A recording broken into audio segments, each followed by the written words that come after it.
que um falso profeta poderia fazer contra nós, ou o que um falso profeta poderia trazer de prejuízos ao corpo de Cristo? O que um falso profeta poderia realizar na vida de alguém que o ouvisse cegamente? São coisas como essas que nós geralmente não paramos para pensar. São verdades como essas que nós gostamos de ignorar, fingir que não estamos vendo. Mas o Senhor as vê, todas elas. Hoje eu gostaria de conversar com você sobre o que um profeta, falso profeta, pode fazer na vida de alguém e o que um falso profeta pode significar no corpo de Cristo Jesus. Acompanhe comigo esse estudo, esse breve comentário sobre um falso profeta e os seus efeitos.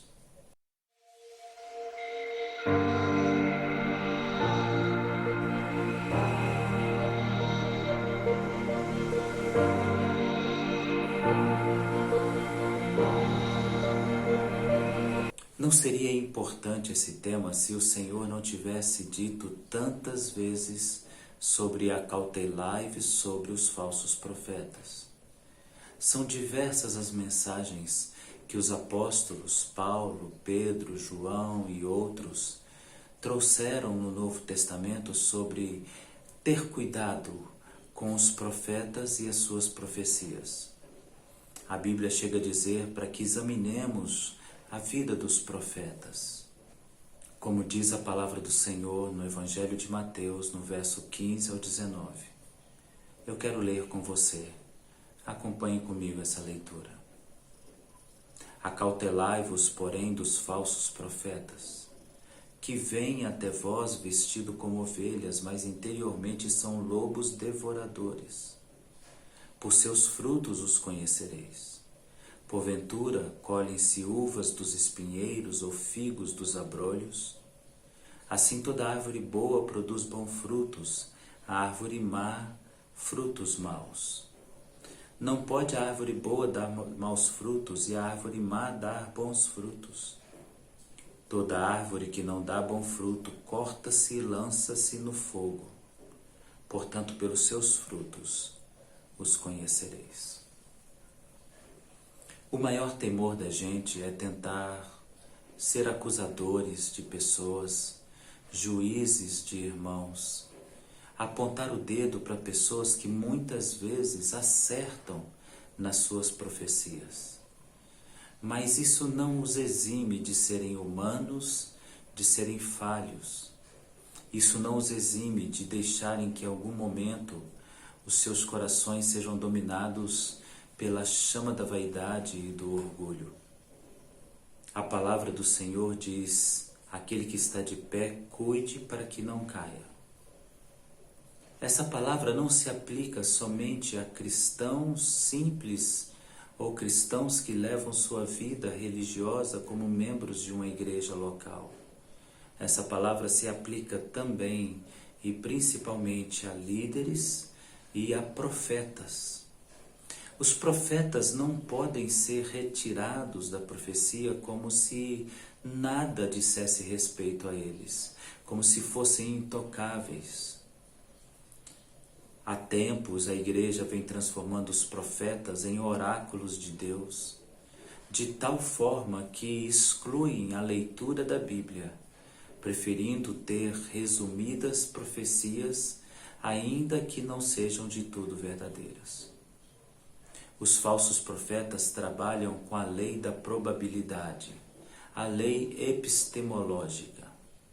Ou seja, eles trabalham com a possibilidade de que certos acontecimentos se façam, de que certas coisas se realizem dentro de um percentual de possibilidades.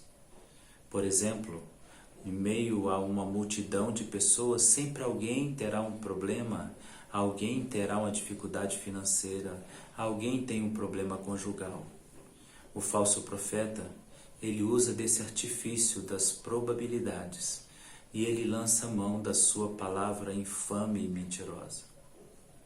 Ele arrebata consigo todas as pessoas de coração simples. E ele faz um dano terrível ao destruir a fé daqueles que estavam andando com o Senhor com seriedade, com serenidade. É doloroso para nós vermos essas coisas acontecerem. Enquanto deveríamos dar ouvidos às profecias que estão na Bíblia e analisá-las com seriedade, nós muitas vezes damos ouvidos à voz de um profeta, porque parece ter uma vida muito mais devotada do que a nossa, porque parece ter uma vida muito mais entregue do que a nossa. E nós às vezes também não cogitamos a possibilidade de que seja tão somente uma aparência de que sejam assim. Nós olhamos para suas vidas devotadas e oram muito mais do que nós. Nós olhamos para a sua aparência de simplicidade, humildade. Nós olhamos para a sua aparência de vida sofrida e dizemos: Deus só pode estar com essa pessoa, porque com tanto sofrimento ela ainda se mantém em oração e eu com tão pouco sofrimento já me esqueci de Deus. Você não deve medir os profetas pela sua falta de fé. Você não deve medir os profetas pela sua desesperança. Você não deve olhar e considerar um verdadeiro profeta porque ele leva uma vida que você deveria levar e não leva por desleixo, por descaso. A sua vida não pode transformar alguém que ora em um profeta de Deus. O grande problema é que isso tem afastado as pessoas também do convívio da igreja.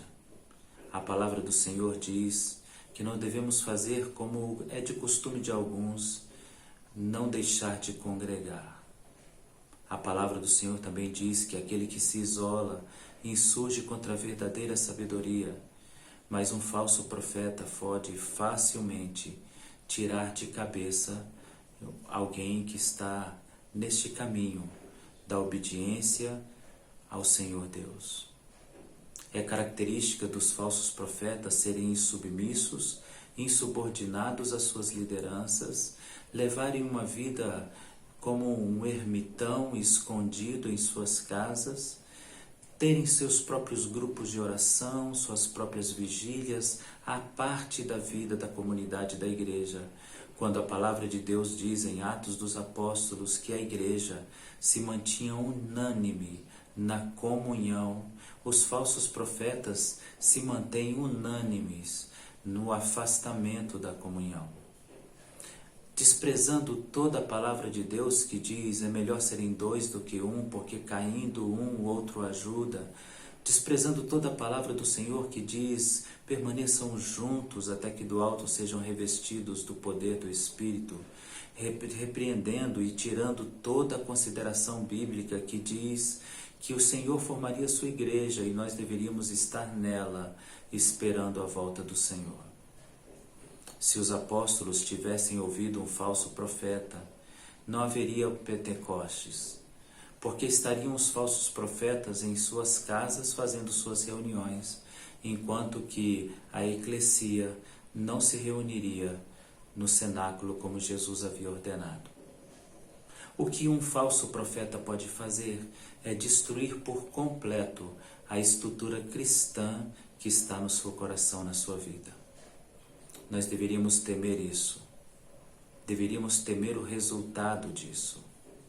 Alguém poderia dizer, mas fulano ou fulana é um profeta ou uma profetisa que faz isso há tanto tempo.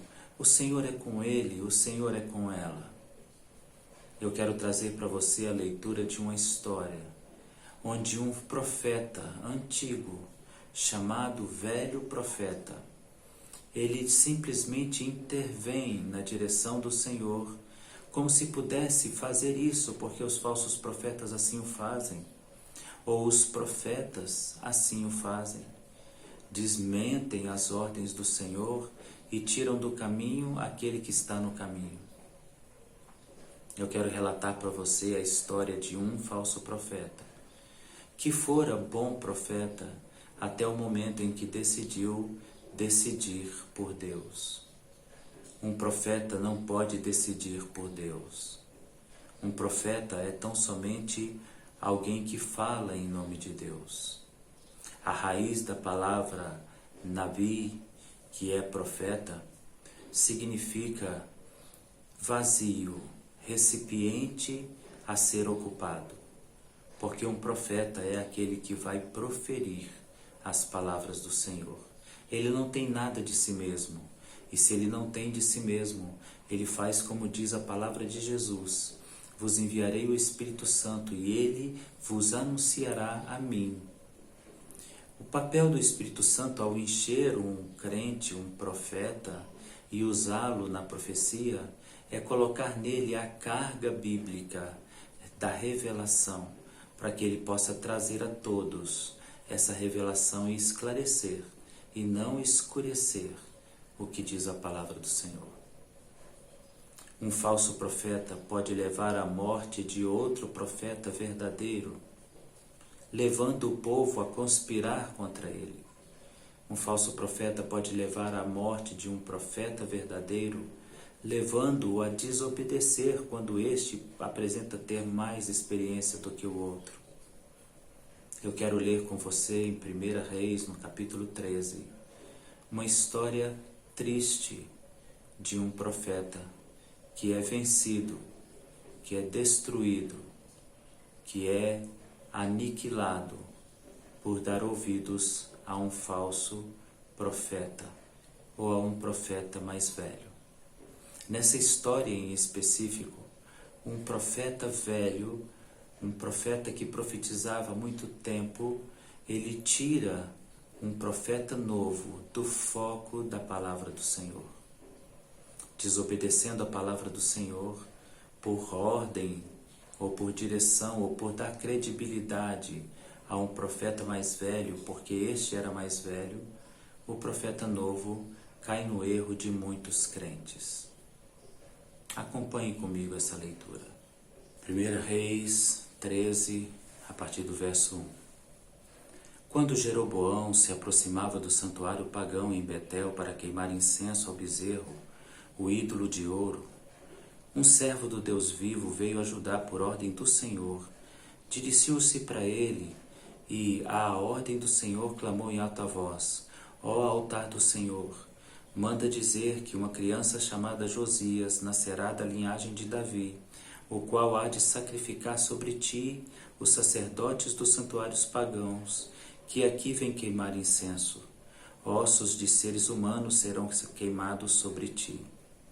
Seguidamente deu a seguinte prova, como de uma mensagem fora ditada pelo Senhor: esse altar partir-se-á em dois, e a cinza que nele está espalhar-se-á pelo chão.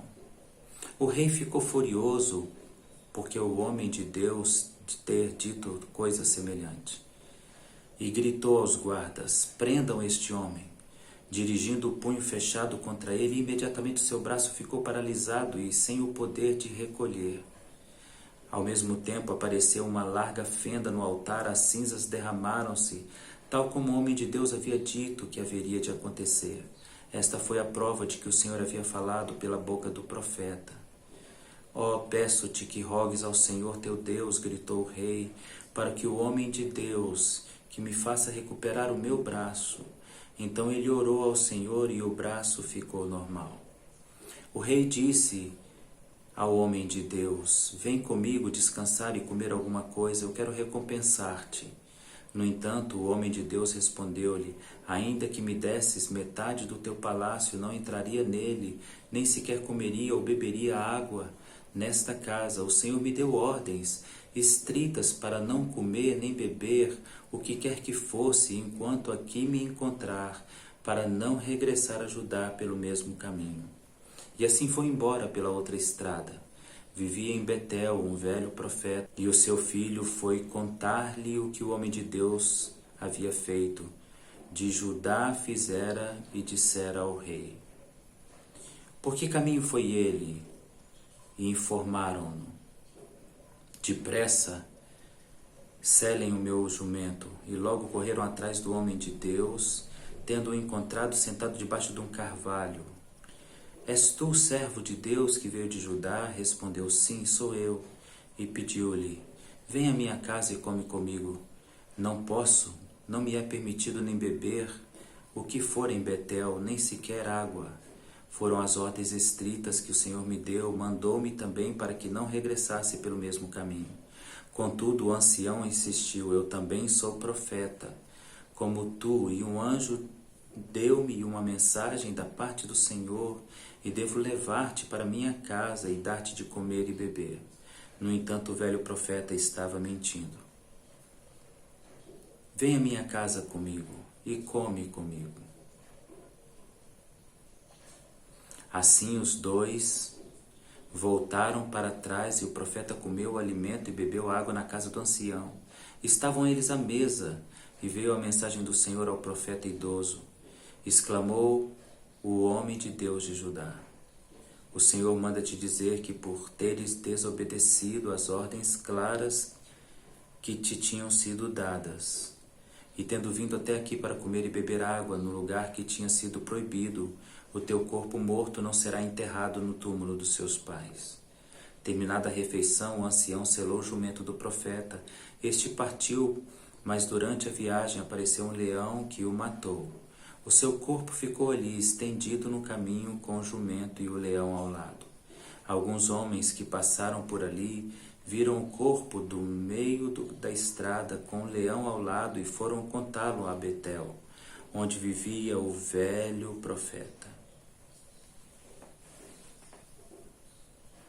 A história todos nós já conhecemos. O velho profeta manda selar também o seu jumento e vai recuperar o corpo do outro profeta mais novo e pede aos seus filhos para que o enterrem junto com o verdadeiro profeta. Um velho profeta fazendo alguém morrer com a mentira. Um velho profeta fazendo alguém desobedecer ordens por causa de sua vaidade. Cuidado com o que um falso profeta pode fazer. Cuidado, porque ele pode estar tirando você de um caminho ordenado por Deus, à casa do Senhor. Cuidado com os falsos profetas. Um só falso profeta pode destruir sua vida. Uma só falsa profecia pode tirar você dos caminhos do Senhor. Abra os teus olhos, abra teu coração, porque o Senhor não quer a tua morte nem a sua destruição, mas Ele informa a verdade. Ouça a verdade. Pense nisso e salve sua vida.